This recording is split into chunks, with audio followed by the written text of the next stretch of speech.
విద్యుత్ కొనుగోళ్లలో ఎక్కడా నష్టం జరగలేదు అంటున్నారు జగదీష్ రెడ్డి. గతంలో ఇప్పటి ప్రభుత్వ పెద్దలు అభ్యంతరాలు తెలిపారని చెప్పారు. అప్పుడు వారి సందేహాలు కూడా తెచ్చి ముందుకెళ్లామని చెప్తున్నారు జగదీష్ రెడ్డి. ప్రస్తుతం ఆయన మాట్లాడుతున్నారు. లైవ్ లో చూద్దాం. విషయం కూడా ప్రజలకు తెలియాలి, తెలంగాణ ప్రజలకు కావచ్చు, దేశ ప్రజలకు కావచ్చు, అందరికీ కూడా తెలియాలి. ఎందుకంటే ఒక సాధారణమైన నిందితుడికే కోర్టులలో పలానా ప్రాసిక్యూటర్ గారు ముందే బయాసుకున్నారు కాబట్టి ఆయన వద్దనో, ఈ కోర్టులో నాకు న్యాయం జరగదు కాబట్టి ఇంకో కోర్టుకు ఏమని చెప్పి అడిగే హక్కు కూడా ఎప్పుడు కూడా ఉంటుంది ప్రతి మనిషికి. ఇదేం పెద్ద జ్యుడిషియల్ విచారణ కూడా కాదు. కానీ వారు 11వ తారీఖు నాడు, వాస్తవానికి 15వ తారీఖు వరకు సమయం ఇచ్చింది. వాస్తవానికి మేము 30వ తారీఖు వరకు అడిగినా లేదు నేను తొందరగా సబ్మిట్ చేయాలి రిపోర్టు, మీరు వీళ్ళు 15వ తారీఖు లోపల వీలు చేసుకొని పంపించండి అని చెప్పింది. సంతోషం, మేము వారిది అంగీకరించి కేసీఆర్ గారు గౌరవంగా 15వ తారీఖు నాడు సబ్మిట్ చేయడానికి దాన్ని తయారు చేసే పనిలో ఉన్నారు. ఎల్ నరసింహారెడ్డి గారు అంటే మాకు సంపూర్ణమైన గౌరవం ఉంది వారి పట్ల, కేసీఆర్ గారికి కూడా. వారు జడ్జి కాకముందు కొంత తెలంగాణ వాదిగా ఉన్నారు అనే విషయాన్ని మేము విన్నాం. తెలంగాణ బిడ్డగా కూడా వారిపైన కేసీఆర్ గారి గౌరవం ఉండే. ఆ తర్వాత కాలంలో ఎందుకో వారికి అభిప్రాయాలు మారినాయి. ఈ రాష్ట్రంలో చాలామందికి అభిప్రాయాలు మారినాయి, అందులో వారికి కూడా అభిప్రాయం మారినట్టు కనబడుతూ ఉంది.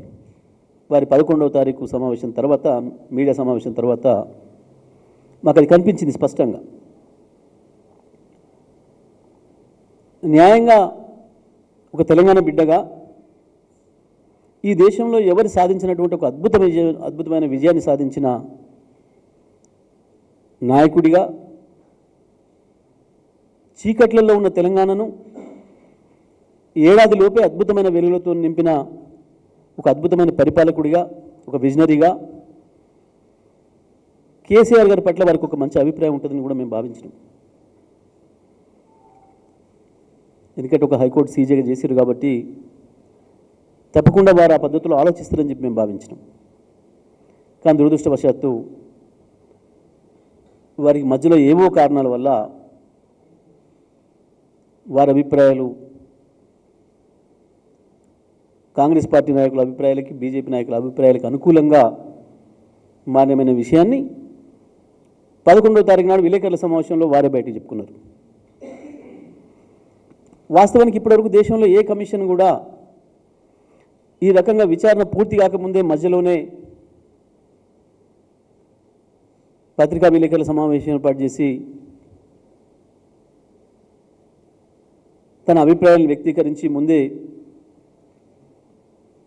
జడ్జిమెంట్నే చెప్పిన పద్ధతుల్లో, ప్రజల్లో తప్పుడు సంకేతాలు పోయే పద్ధతుల్లో ఇట్లా మాట్లాడిన సందర్భం లేదు.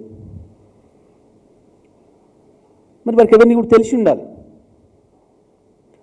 న్యాయంగా మేము కమిషన్ను విచారణ మేము ఎప్పుడు వ్యతిరేకించలేదు.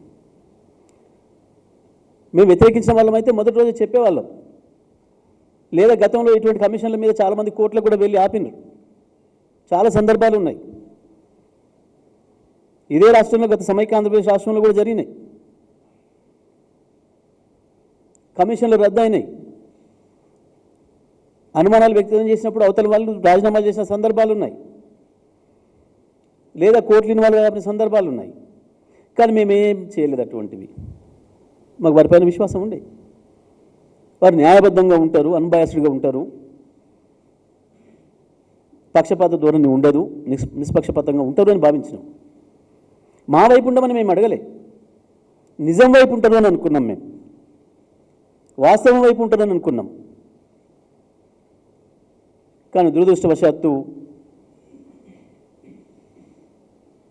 ఎందుకో ఈ మధ్యకాలంలో వారి అభిప్రాయాలు మారినట్టుగా కనిపించింది. అందుకే ఆ విషయాన్ని కూడా మేమేం దాచుకోలే, ఉన్నట్టు ప్రజలకు చెప్పాలి. కాబట్టి కేసీఆర్ గారు కమిషన్ వేటి కొరకైతే నియమించబడ్డదో, అపాయింట్ చేయబడ్డదో, ఏ విషయాలలో వారికి అనుమానాలు ఉన్నాయని చెప్పి